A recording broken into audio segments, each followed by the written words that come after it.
আসসালামু আলাইকুম। ঈদের ছুটিতে সবাই সহি সালামতে সেফলি বাড়িতে যান।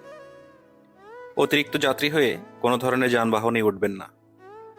মনে রাখবেন, আপনার বাবা মা আপনাকে তাড়াতাড়ি দেখতে পাওয়ার চেয়ে আপনাকে সারা জীবন দেখতে পাওয়াটা বেশি গুরুত্বপূর্ণ।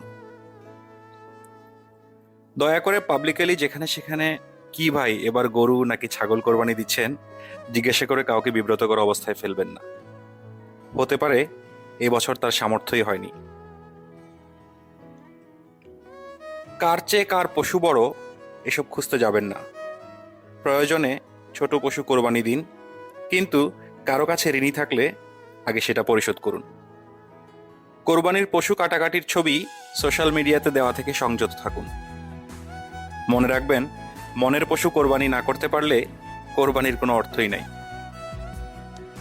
কোরবানি পশুর বর্জ্য এমনভাবে পরিষ্কার করুন যাতে কোরবানির তৃতীয় দিন আপনাকে নাকে রুমাল দিয়ে চলাফেরা করতে না হয়।